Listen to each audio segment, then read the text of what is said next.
Assalamualaikum warahmatullahi wabarakatuh. Bertemu lagi dengan saya di pertemuan 3 matkul algoritma. Pertemuan 3 ini membahas tentang flowchart atau diagram alir. Diagram alur atau flowchart disebutnya diagram alur ya. Ini menggambarkan susunan logika suatu program. Jadi ini ada banyak simbol-simbol tentang flowchart. Yang pertama bentuknya seperti elips tapi agak seperti kotak ya. Disebut terminal, awal, start, dan end, selesai. Jadi awal dan akhirnya itu menggunakan terminal.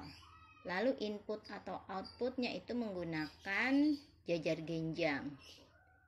Proses processing itu menggunakan persegi panjang mengolah data. Jadi kalau misalkan input angka I sama dengan 2, lalu keluarnya cetak C itu menggunakan jajar genjang. Sedangkan proses misalkan A ditambah B itu proses, maka itu persegi panjang.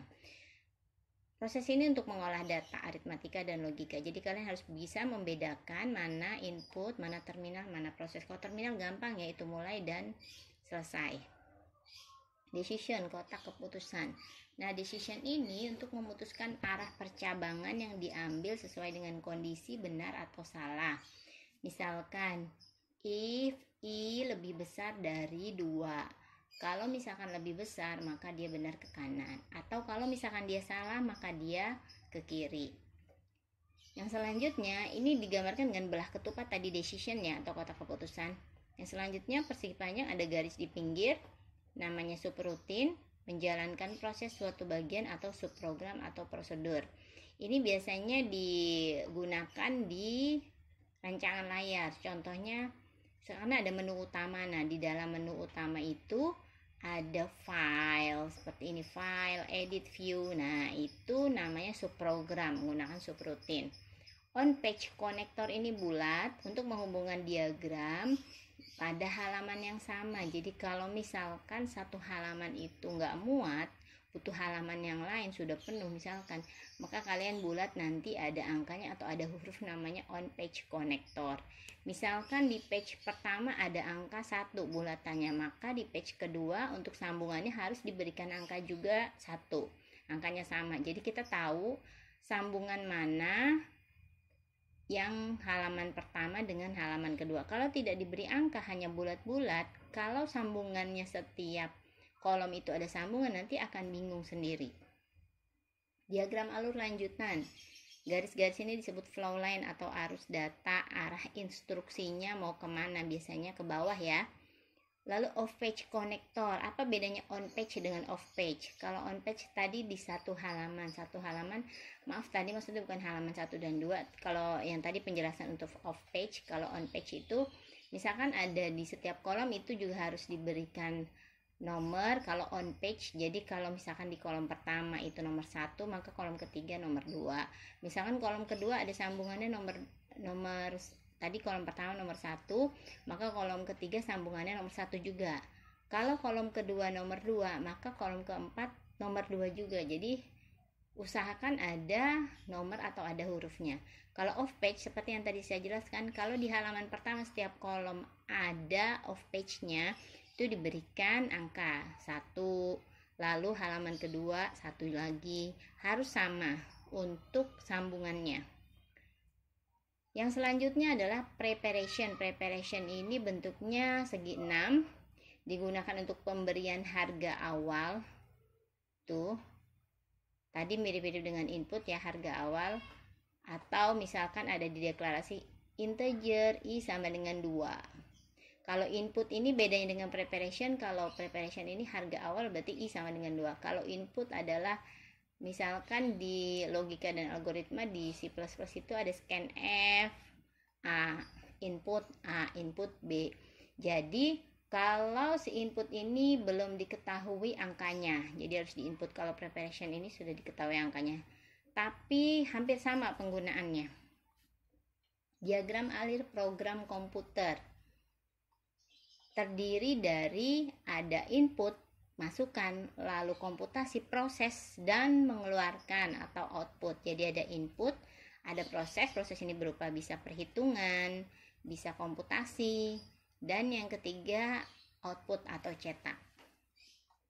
Flowchart terdiri dari 3 struktur. Yang pertama adalah struktur sequence. Sequence ini adalah berurut, sederhana. Nah, ini ada mulai, lalu ada input, ada proses, ada output, dan ada selesai.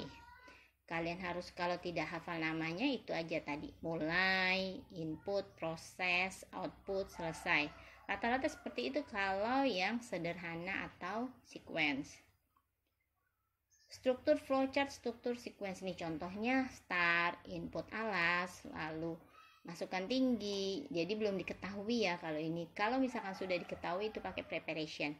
Luasnya sama dengan ini prosesnya nih, dihitung alas kali tinggi dibagi 2. Lalu dicetak luas. Stop. Ini adalah untuk sequence yang sederhana, hanya ada input, proses, dan output. Jangan lupa untuk start dan end-nya. Algoritma sequence 1. Deklarasi A, B integer. Lalu deskripsi. Nah, ini mula-mula A diberikan nilai 10. Lalu nilai A 2 kali dari sebelumnya, berarti 2 dikali A, berarti 2 dikali 10.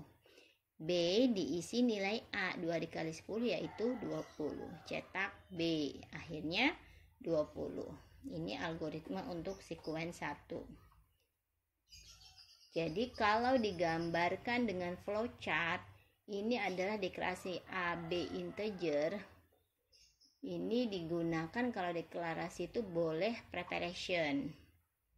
Lalu A sama dengan 10 preparation juga ya. A 2 kali A. Nah, ini boleh preparation karena bukan inputan. B sama dengan A. Ini A 2 kali A berarti bukan preparation, berarti proses. Lalu B sama dengan A. Ini adalah proses boleh.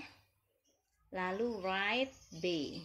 Ini proses boleh atau output. Output boleh. Ini boleh preparation, boleh input, tapi lebih tepatnya ini adalah preparation karena A-nya sudah diketahui. Ini proses, ini output ya, bentuknya tadi output jajar genjang. Write B, cetak B, ini pun output. Jadi outputnya ada 2. Atau ini boleh diberikan output juga B sama dengan A, boleh proses karena ini masih proses. Algoritma sequence 2. Mula-mula variabel A diberi nilai 10. Lalu nilai variabel B sama dengan nilai A. Nah, ini dibalik nih, berarti ini 10. A sama dengan 2 kali A. 2 kali 10, 20. Write B. B-nya berarti 10 karena B sama dengan A. Kalau ini tadi mulai dulu A, B integer preparation. Lalu deskripsi A sama dengan 10, preparation juga. B sama dengan A itu masih preparation karena persiapan. A sama dengan 2 kali A, ini proses. Lalu write B adalah output. Berarti B sama dengan A, ini bentuknya preparation lebih tepatnya ya. Perbedaan urutan langkah pada sequence 1 dan 2 akan menghasilkan output yang berbeda. Benar sekali. Walaupun A sama dengan 2 kali A, tapi tidak ada hubungannya dengan B. Karena B dikerjakan lebih dulu sebelum A sama dengan 2 dikali A. Maka B isinya adalah 10. Urutan itu menentukan hasil. Menggunakan tabel penyimpanan, nah seperti ini nih. A sama dengan 10 berarti A 10. A 2 kali A 20. B nya berapa? A 2 kali 20. Write B outputnya berarti B 20 kecuali write nya A. Kalau write A berarti 20 juga karena sama-sama 20 A. Yang terakhir ini nilainya 20. Nah yang ini 10. Lalu 2 kali A 20. Karena B sama dengan A 20, outputnya tetap 20. Sama ya, sequence 1, sequence 2, harusnya sequence 2 bukan seperti ini ya. Harusnya tadi ada perbedaan. Tadi sequence 2 harusnya A sama dengan 10, B lebih dari A. Itu ya. Berarti A sama dengan 10, 10. Lalu sequence 2. Nah, saya buka Excel.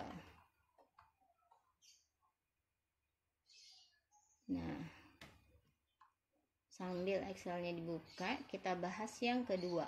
X sama dengan 100, berarti di sini 100. Y sama dengan X dikurang 25. Berarti Y di sini 100 dikurang 25 sama dengan 75. Z sama dengan Y dibagi 5. Y-nya ini tadi 75 tadi di sini ya. 75 dibagi 5 berapa? 75 dibagi 5 adalah 14 ya. 14 diletakkan di sini. 14. Lalu X sama dengan X dibagi Z tambah 5. Berarti X 100, tadi X terakhir 100, Z ditambah 5 berarti 14 ditambah 5. 19. Nah, 100 dibagi 19 itu hasilnya. Kita coba di sini untuk sequence 2 ya. Tadi sequence 2 AB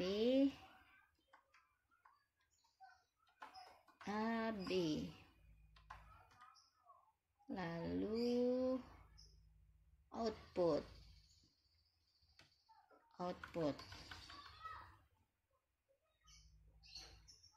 sequence 2 tadi adalah A sama dengan 10. Saya nulisnya sama dengan aja ya biar cepat, karena kalau pakai tanda panah harus pakai dibalik-balik. B sama dengan A. B sama dengan A. Lalu A sama dengan 2 kali A. A sama dengan 2 dikali A. Write B. Write B benarnya ya. Write B, oke. A sama dengan 10 berarti sini A-nya 10. Kita kotakkan dulu biar kalian lebih paham. Kita kotak. Lalu B sama dengan A berarti B-nya 10. A 2 kali A, karena A-nya 10 ini terakhir, maka A 2 kali A 2 kali 10 20. Write B. B terakhir berapa ini? Kita cek B. B-nya hanya 10. Berarti outputnya adalah 10. Nah, seperti itu ya. Lalu yang kedua, kita lihat. Yang kedua, tadi sudah saya jelaskan ya, sedikit. Saya tidak menjelaskan lagi, nanti kalian tolong dikerjakan. Ini latihannya, outputnya berapa. Dikerjakan di Excel seperti saya, lalu bisa di Kopas atau di Word juga boleh, bebas, atau pakai tulisan tangan juga boleh. Kita lanjut ke menjumlahkan dua bilangan positif. Menjumlahkan dua bilangan positif dan mencetak hasilnya. Yang pertama, masukkan bilangan A. Jadi kalau dimasukkan itu, input itu bebas nilainya. Misalkan A sama dengan 5, masukkan bilangan B. B sama dengan 2. Kalau dijumlahkan adalah 5 tambah 2, cetaknya adalah 7. Berarti kalau masukkan ini jajar genjang tadi ya, input, lalu input, proses, dan output. Ini adalah masih flowchart sequence sederhana. Flowchart menjumlahkan dua bilangan positif, input, proses, output. Nah, betul tadi ya. Struktur flowchart branching. Branching ini adalah ada kondisinya. Kondisi benar dan kondisi salah. Ada kondisi seperti ini. Jika benar kanan, jika salah ke bawah. Menggunakan pemilihan atau penyeleksian kondisi. Contoh menentukan bilangan genap atau ganjil. Masukkan sebuah bilangan, misalkan 2. Bagi bilangan tersebut dengan 2. 2 bagi 2 sama dengan 1. Jika sisa pembagian 0, nah sisa pembagian tadi 1 bagi bilangan. Jika sisa pembagian 0, maka bilangan tersebut adalah genap. Berarti yang ini tadi bukan dibagi saja, tapi nomor 2 ini adalah sisa hasil bagi bilangan tersebut dengan 2. 2% 2. 2 dibagi 2 sama dengan 1, tidak ada sisanya ya. Berarti sisa pembagian sama dengan 0, maka bilangan genap. Kalau saya masukkan 3 dibagi 2, hasilnya 1, masih ada sisa 1. Maka sisa 1, maka masuk ke bilangan ganjil. Jadi tergantung sisanya. Ini masukkan.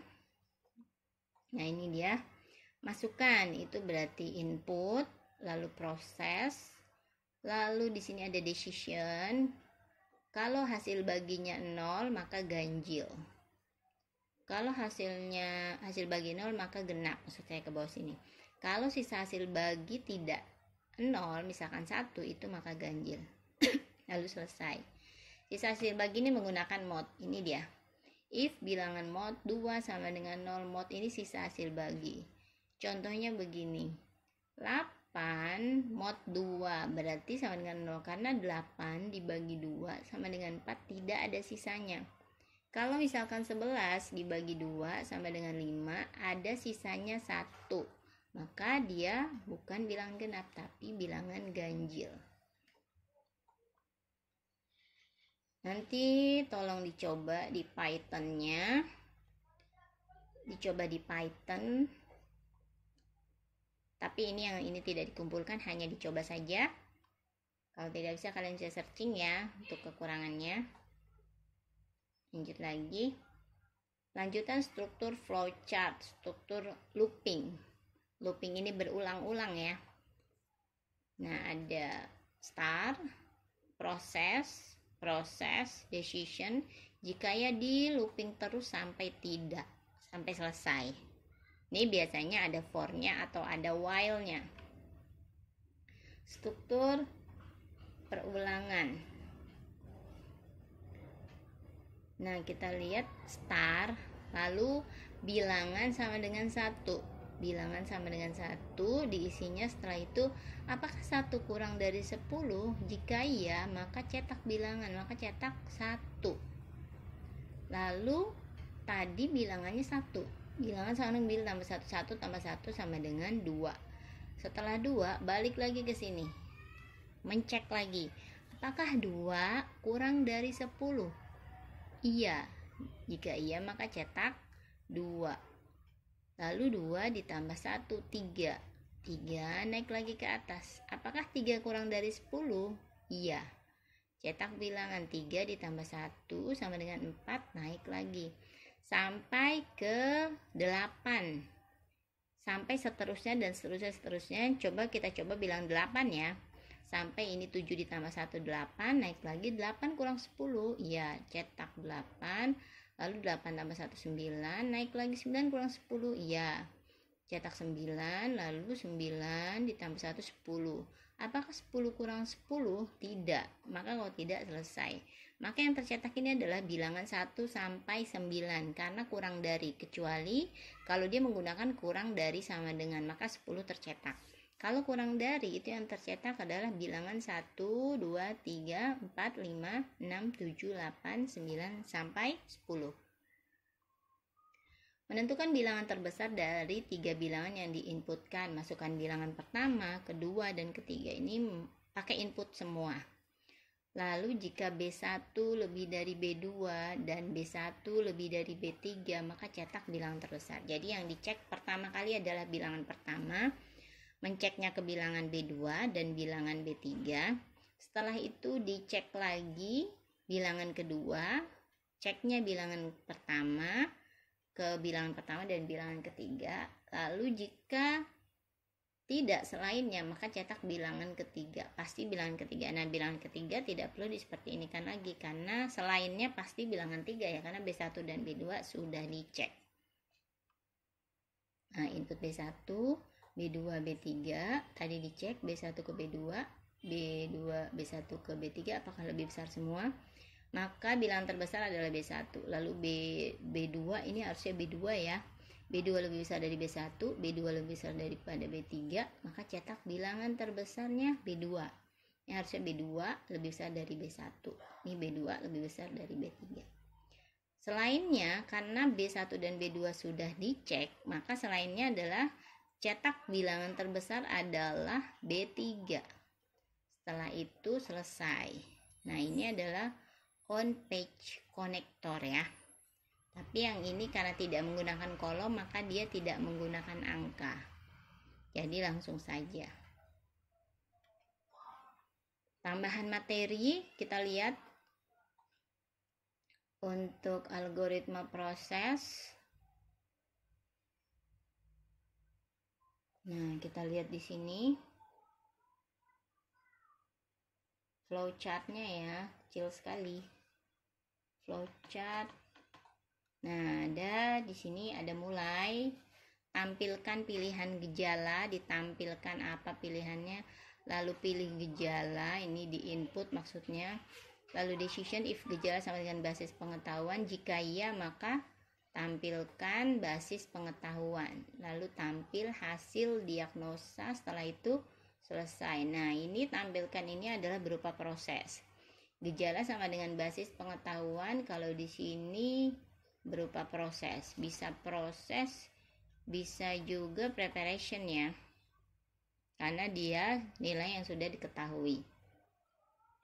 Lalu tampil hasil diagnosa, tampil berarti proses, tapi kebanyakan kalau yang seperti ini memang proses lalu selesai.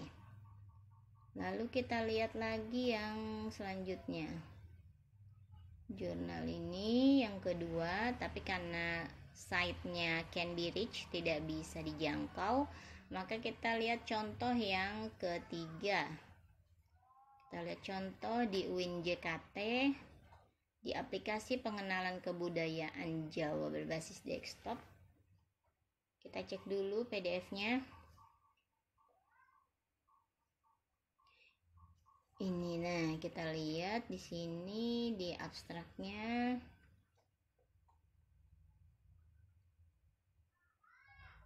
Di bagian flowchart, adakah bagian flowchartnya? Nah, ini agak kurang kelihatan ya. Ada start, ini boleh milih menu yang mana. Jadi gini, ini untuk tampilan flowchart untuk menu utama. Jadi biasanya di sini start, lalu di sini pilih. Apakah pilih file, menu utama, lalu ini adalah file, lalu edit, lalu cari. Nah, di dalam file itu ada menu apa saja. Nah, tinggal diletakkan di sini menu. Misalkan ini ada menu di dalam file ini, ada menu entry pelanggan, lalu entry barang, atau entry misalkan yang master, entry kode. Nah, di sini ada edit, delete, hapus, edit, delete, seperti itu ya. Yang kedua ini menu apa setelah file, misalkan transaksi. Nah, di transaksi ini ada apa saja? Entry pesanan, entry surat jalan, entry nota. Itu bisa jadi. Lalu di sini apa? Ini tombol-tombol yang ada di dalam rancangan layar tersebut. Misalkan edit, delete, bisa apa saja sih? Ini entry surat pesanan ini. Ada edit, ada hapus, ada keluar, lalu sudah seperti ini kan. Lalu ini pun sama, ini menu yang ketiga. Kalau sudah selesai tinggal di, tapi ini flowchartnya kurang N ya, harusnya dia ditambahkan N di sini. Di sini N karena ini sudah selesai. Oke, kita yang ketiga ini kalau saya perbesar sepertinya memang kurang jelas juga, sama kita percoba kita perbesar, nggak jelas juga sama ya. Oke, kita contoh yang ketiga yaitu di jurnal BSI.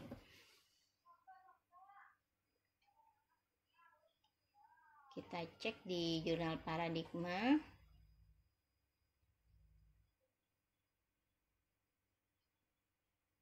Nah, ini untuk flowchart.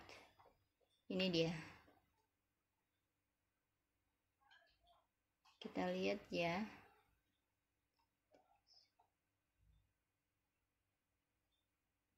Sebentar, dibesarkan dulu. Oke, nah. Ada start, lalu ini boleh pilih menu RC, BCR, BCX, BFS, dan BK. Itu boleh pilih menu, misalkan pilih RC maka keluar menu RC, pilih BCR maka keluar menu BCR. Nah, ini menu tadi subrutin ya, karena di dalam menu ada menu lagi, BCX, BFS, itu ada menu-menu lagi. Ini jika iya, jika tidak maka pilih menu di bawahnya, lalu exit dan end. Dan ini boleh tidak menggunakan on page connector langsung saja, yang tadi pun juga. Jadi flowchart ini juga banyak gambar ya, banyak persepsi lain-lain. Itu tidak apa, selama tidak keluar dari apa yang diajarkan. Lanjut, studi kasus, nanti tolong dibuat studi kasus nomor 1 dan 2 dengan yang tadi ya, yang latihan yang tadi yang berupa table Excel seperti ini, X, Y, Z. tolong dibuat dalam bentuk tabel. Ini ada studi kasus. Nah, kalian kita cek dulu apakah PDF-nya betul. Kita tunggu dulu karena masih loading. Nah, kita cek sistem pakar diagnosa kerusakan mesin. Apakah ada flowchart-nya?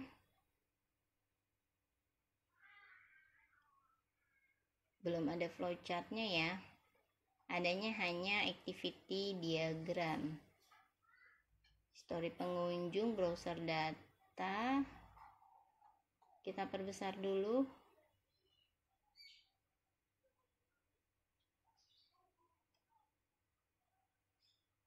Ini juga diperbesar, zoom 200.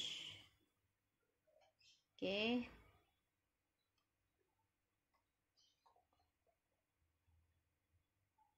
Kalian bisa cek di sini. Nah, bagaimana caranya? Nah, di sini sudah kelihatan di use case, kalian bisa lihat. Itu nanti kalian buat flowchart ya. Nah, di menu utama ini ada rule diagnosa, lalu relasi, solusi, kamus otomotif, data admin, histori. Nah, ini bisa dijadikan seperti ini. Belah ketupat semua. Lalu ini menu-menu ada tambah, edit, hapus, bisa dijadikan yang tadi contohnya ya. Tambah, edit, hapus tadi bisa dijadikan seperti ini ya. Tambah, edit, hapus. Atau bisa dijadikan seperti ini karena di dalam menu ada menu lagi. Itu subroutine. Biasanya yang paling tepat itu yang ini aja, menu RC, nanti di bawahnya ada tambah, edit, hapus itu nanti tolong dikerjakan. Lalu yang selanjutnya yang nomor 2 kita lihat. Kita lihat dulu PDF-nya. Nah, ini juga bagaimana cara membuat flowchart. Kalian cari itu ada di bagian, nah ini dia, di bagian menu ya. Ini kalian perbesar. Ini kalau kalian mau tahu tinggal download aja, tinggal di download filenya.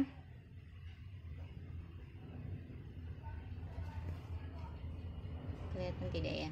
Ini nanti kalau kurang kelihatan yang tadi saja dikerjakan. Kita cek dulu.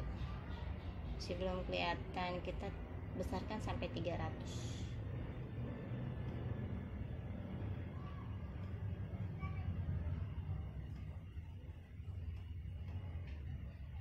Nah, kita lihat di sini.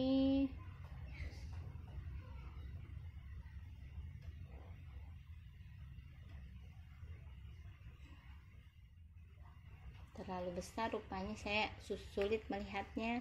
Coba kita jadi 200 saja.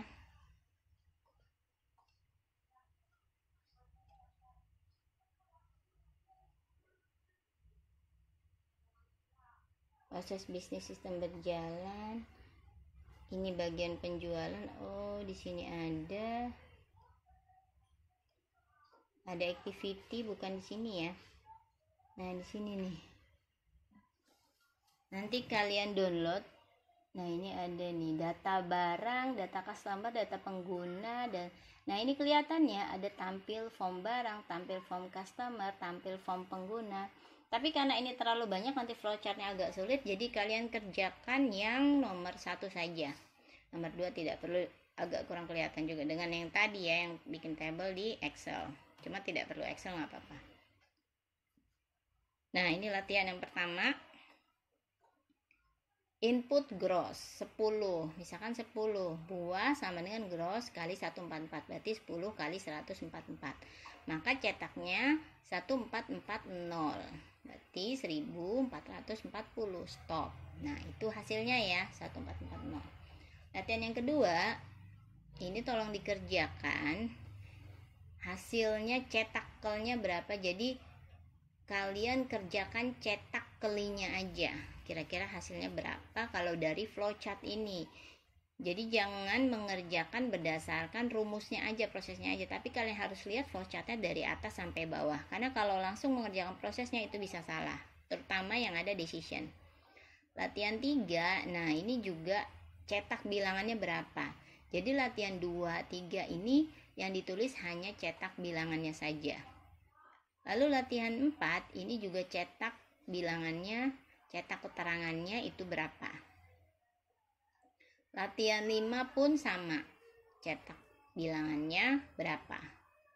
Yang 6 ini tidak perlu, ini buat flowchart dan program Python untuk membaca 6 bilangan bulat. Jadi nanti tadi sudah ada 2 latihan ya, studi kasus 1 yang Excel 1, lalu tadi latihannya 2 sampai 5, berarti 4 soal. Ini nomor 6 tidak perlu program Python untuk membaca 6 bilangan bulat A, B, C, D, E, F, hitung jumlah dan rata-rata dari bilangan tersebut, cetak algoritmanya. Oh, ini latihan 6 bukan hasilnya, membuat flowchart saja. Jadi hasilnya tidak perlu. Jadi kalian gambarkan, ini juga gambarkan flowchartnya, bukan di cetak hasilnya ya, tapi gambar flowchartnya saja. Jadi semuanya boleh pakai tulisan tangan. Tugas mandiri flowchart tidak perlu, diketahui 4 bilangan. Lalu nomor 2 juga tidak perlu karena ini mirip dengan matematika, terlalu banyak tugas, kalian nanti pusing. Itu saja, tadi sudah ada 7 tugas ya. Latihan soalnya ini hanya untuk belajar, kalian bisa download nanti di ruang tugas saya akan berikan slide-nya, kalian tinggal dilihat untuk belajar. Nanti jika ujian kalian kerjakan untuk belajar. Nah, ini 10 liter, ini nomor 3. Lalu nomor 4 hasil dari flowchart, lalu nomor 5, dan selesai. Sekian dulu penjelasan saya hari ini, mudah-mudahan bermanfaat. Jika ada yang belum dipahami silahkan bertanya ke saya lewat WA. Saya akhiri dulu. Wassalamualaikum warahmatullahi wabarakatuh.